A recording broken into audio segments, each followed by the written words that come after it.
Bueno, ahora vamos a tratar de acercarnos a lo que son los antecedentes y el marco teórico, ¿no? Em,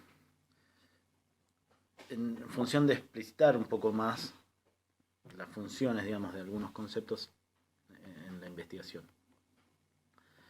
En este punto, entonces, donde ya revisamos las características generales del proceso de investigación y las características de las teorías, estamos en condiciones de explicitar lo que entendemos entonces por marco teórico y antecedentes, también llamado estado de la cuestión o estado del arte. Si para definir el planteo del problema decíamos que los objetivos nos indicaban qué necesitamos conocer para responder a un interrogante, ahora agregamos que para responder a esos interrogantes necesitamos estar armados de algún tipo de construcción conceptual. Otra de las cosas que comentábamos en su momento era que para enfrentar un gran problema podíamos optar por buscar un recorte y encontrar subproblemas. Entonces el recorte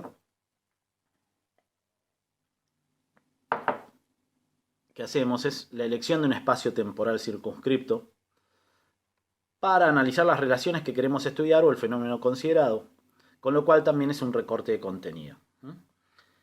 Digamos, nos permite ese recorte y esa clasificación de subproblemas nos permite situarnos más específicamente.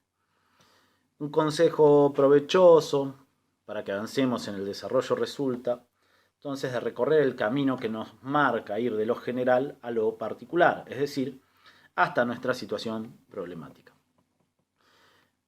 Ahora bien, ¿cómo construimos ese lugar de lo general? ¿A qué nos referimos cuando decimos, bueno, ir de lo general a lo particular? ¿Qué sería lo general? Bueno, lo hacemos sintetizando lo que otros autores, otras personas han escrito sobre el tema que a nosotros nos convoca. Nosotros elaboramos nuestro problema a partir de ciertas lecturas. El marco teórico está implicado en estas lecturas que nos ayudan a definir nuestros antecedentes. Ahora vamos a ver de qué manera.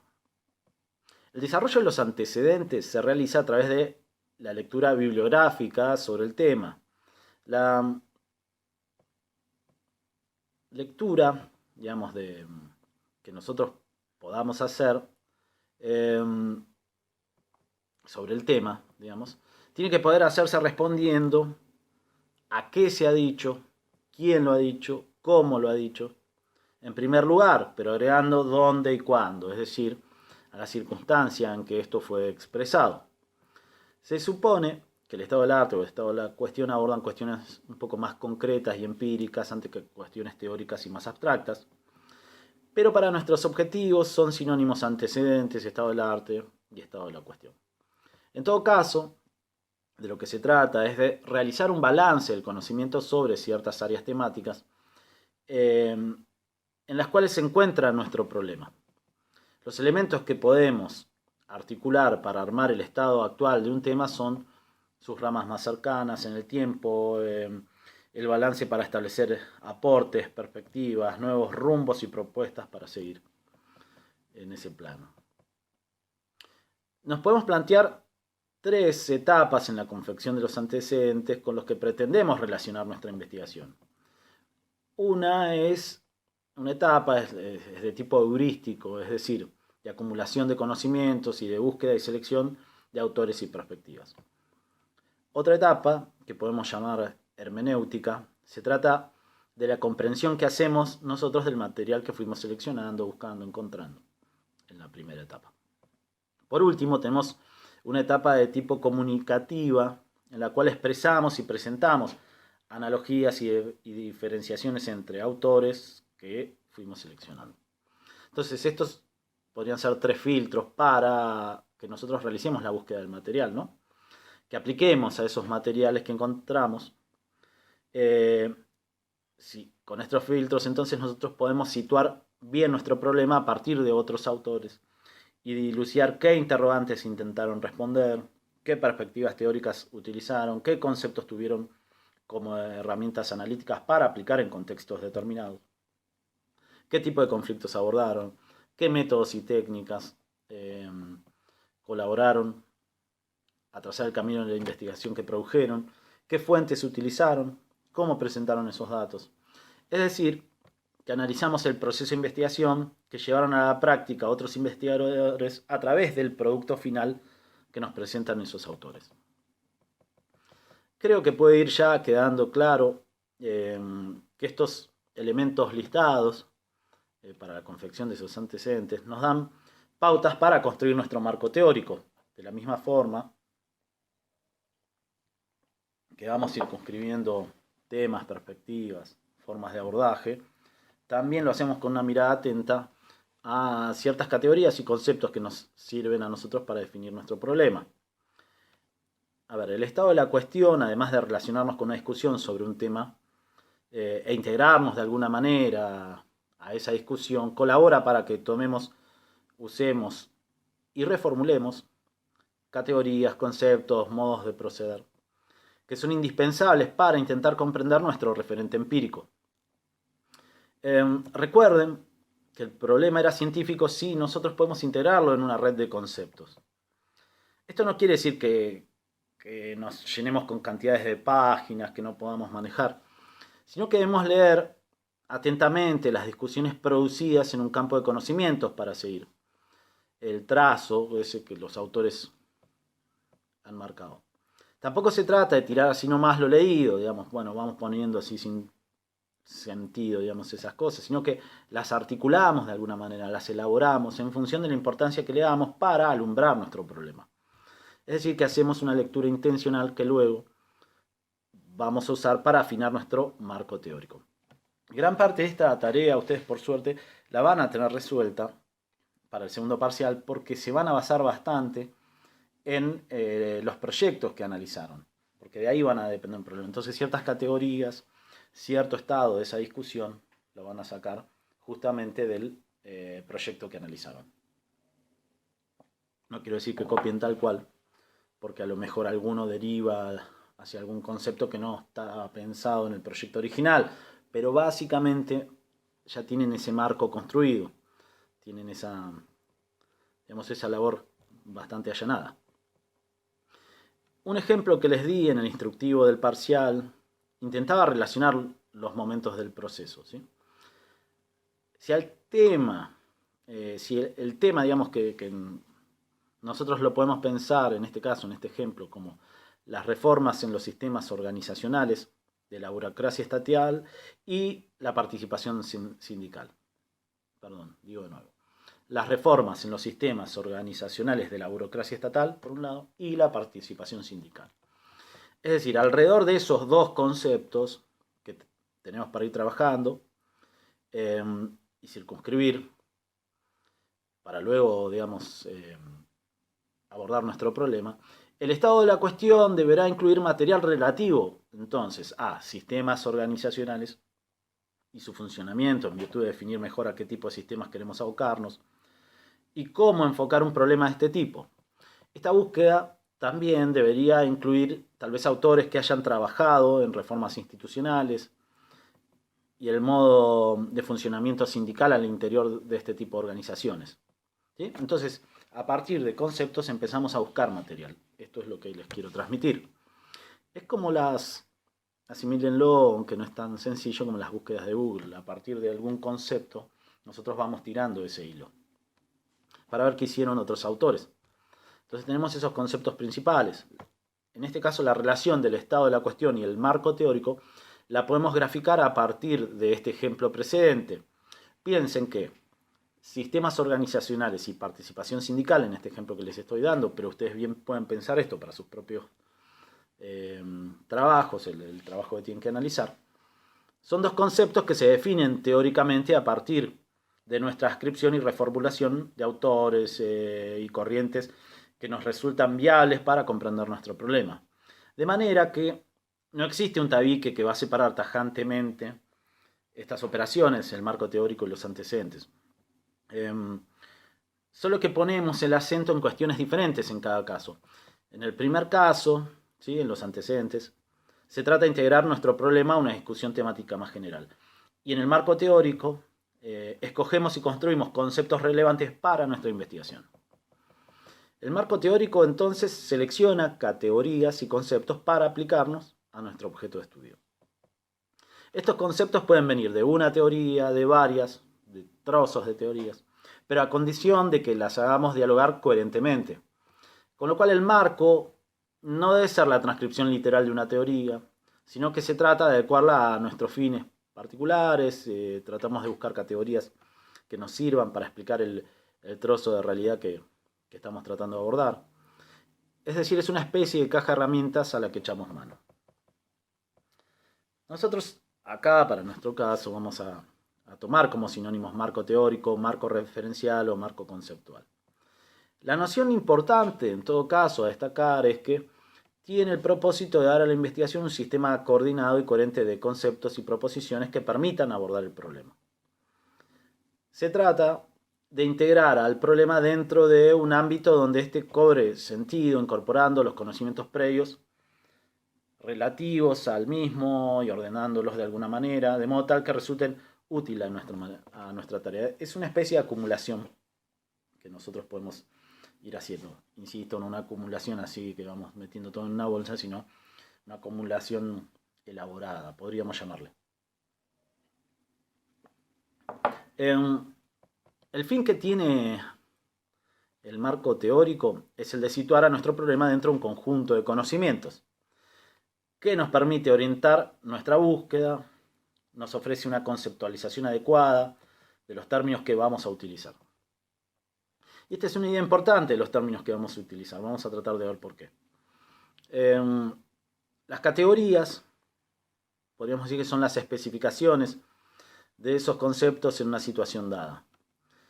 Y dado que hay diversas definiciones entre categorías y conceptos, tampoco tienen que enroscarse mucho con esto, solo entender, digamos, el núcleo de lo que quiero decir. Después son definiciones y de hecho los autores tampoco se ponen todos de acuerdo para definir categorías y conceptos. Nosotros entonces, para nuestros fines, tomamos a las categorías como el concepto y sus atributos, sus propiedades. Siguiendo en esto en buena medida el uso que se hace del término en las investigaciones cualitativas. ¿Sí? Tenemos un concepto teórico, pero la categoría nos brinda tal vez los atributos que tiene, las posibilidades, las propiedades que puede comprender ese concepto. ¿Sí?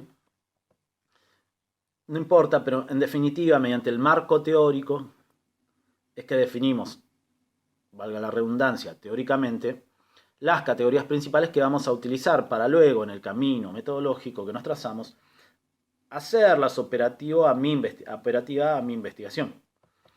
Esto no es otra cosa que el camino que nos lleva de los conceptos a las variables. Con algunos lo pudimos ir hablando por la comunicación virtual, porque querían ver cómo se aplicaba esto a los proyectos, ¿sí? Entonces ahí tratábamos de explicar que era un concepto, cómo ese concepto aparecía después en lo que la investigación quiere observar de alguna manera.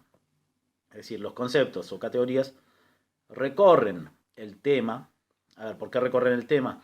Vamos a decir, esos conceptos de categoría pasan por las distintas partes del proceso de investigación científica y en el diseño tienen que cruzar transversalmente. Porque en el tema, por ejemplo, van a aparecer como en el ejemplo que les di, digamos, dos conceptos principales. El problema y los objetivos es cuando le damos contexto a esos conceptos. En este caso era participación sindical y reformas en las burocracias estatales. Bueno, esos dos conceptos entonces son un tema. Para que sea un problema ya habíamos visto que teníamos que especificar, darle un contexto. Para realizar ese problema, digamos, nosotros tenemos que llevarlo de alguna forma observable, medible, cualificable de alguna manera. Y eso lo hacemos a través de las variables. Es decir, que van a ser esos conceptos operacionalizados, como vamos a ver más adelante cuando veamos variables. Ezequiel Anderegg, digamos en un viejo manual del que todavía nos valemos, nos dice que en el marco teórico se expresan las proposiciones teóricas generales, las teorías específicas, los postulados, los supuestos, categorías y conceptos que han de servir de referencia para ordenar la masa de hechos concernientes al problema o problemas que son motivo de estudio e investigación. En este sentido, y sigue Anderegg, todo marco teórico se elabora a partir de un cuerpo teórico más amplio o directamente a partir de una teoría. Pero esta tarea se supone que se ha realizado la revisión de la literatura existente sobre el tema de investigación, pero con la sola consulta de las referencias existentes no se elabora el marco teórico. Esta podría llegar a ser una mezcla ecléctica de diferentes perspectivas teóricas, en algunos casos hasta contrapuestas, cumpliendo, digamos, el error que les marcaba, digamos, que tenemos que tratar de que eso no sea, digamos, no tenga esas contradicciones la teoría. Estas cuestiones que estamos comentando entonces nos sirven para advertir que hay que tener cuidado con la teoría tomada con altos grados de abstracción. Los conceptos tienen que estar en función de nuestra investigación, y en el caso de los proyectos que analizan, ustedes tienen que ver cómo esos conceptos que usan los autores están puestos en función de que sea viable esa investigación. Ustedes tienen que tratar de evaluar cómo hace ese proyecto, cómo lleva ese camino, cómo recorre ese camino el proyecto. Digamos, cómo se aplican esos conceptos a un objeto en particular. La función del marco teórico entonces es construir y darle sentido a esos datos. Robert Merton, un clásico, digamos, de la sociología, planteaba la necesidad de establecer teorías que llamaba intermedias, digamos, que se encuentran, siguiendo este grado de abstracción, ubicadas entre teorías omnicomprensivas e hipótesis de investigación. ¿Se acuerdan que decíamos que, bueno, definíamos hipótesis de investigación y tenemos hipótesis teóricas? Bueno, hipótesis de investigación es algo mucho más cercano a los datos empíricos. El marco entonces tiene que estar cercano a los datos de una manera flexible, ¿no? En tanto como veíamos en la metáfora del tallado artesanal que propone Renato Ortiz. ¿Se acuerdan que Renato Ortiz nos hablaba del concepto como un tallado artesanal de conceptos? Entonces debe ser pensado ese tallado especialmente para nuestra investigación particular. La teoría de campos sociales de Bourdieu, por ejemplo, la de actores sociales, los modelos microeconómicos que ustedes ven, son buenos ejemplos de teorías intermedias, más allá de las críticas, cuestionamientos, digamos, que cada uno puede hacer a esas teorías. Es decir, nos sirven para estudiar casos, nos brindan herramientas que producen una retroalimentación entre teoría y realidad. Y el marco teórico debe ser, más que nada o ante todo, un dispositivo conceptual para nuestro problema. Es por eso que luego de articular nuestros antecedentes, volviendo a con lo que comenzamos esta comunicación, y definir el marco, en el marco teórico, las categorías conceptuales, estamos en condiciones de realizar o reelaborar los objetivos que nos propusimos. Es decir, revisamos antecedentes, tenemos alguna noción, tenemos un tema, tratamos de construir un problema, ¿sí? Pero ese tema ya nos da ciertas coordenadas conceptuales. Tratamos de, entonces, ahí construir nuestros antecedentes, leyendo qué otros escribieron sobre eso. Definimos o afinamos el marco teórico de acuerdo a nuestro problema específico. Y ahí estamos en condiciones de elaborar los objetivos. Ya sé que les dije que el planteo del problema incluía los objetivos, y es cierto.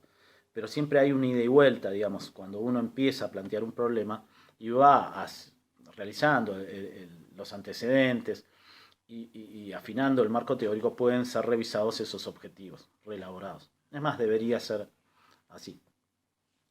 Entonces, los objetivos utilizan esos conceptos principales, ¿sí? ¿Se acuerdan que decíamos que estas categorías teóricas recorrían todo el trabajo? Porque los objetivos van a usar justamente esos conceptos principales, pero formulados en términos de metas a alcanzar o resultados a obtener.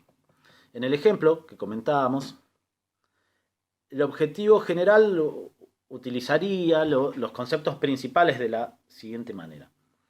A ver, ensayé acá un objetivo general. Identificar la influencia de la participación sindical en los factores que afectan a la adaptación de los trabajadores a las reformas en la burocracia estatal producidas en Argentina en 2016. ¿Sí? Bien que hay un marco, un contexto que es Argentina en 2016 y digamos en las oficinas del Estado, ese sería el ámbito espacio temporal. Entonces, esas que en principio eran conceptos teóricos como participación sindical y adaptación a reformas, también, digamos, que sería una burocracia estatal, a que definimos trabajadores. Todos esos son conceptos que vamos a tener que definir teóricamente. Pero después tenemos que ponerlo en función de poder ir a observar algo, a lo que denominamos campo o realidad. Entonces, dicho lo anterior, estamos en condiciones de sintetizar las funciones del marco teórico del siguiente modo.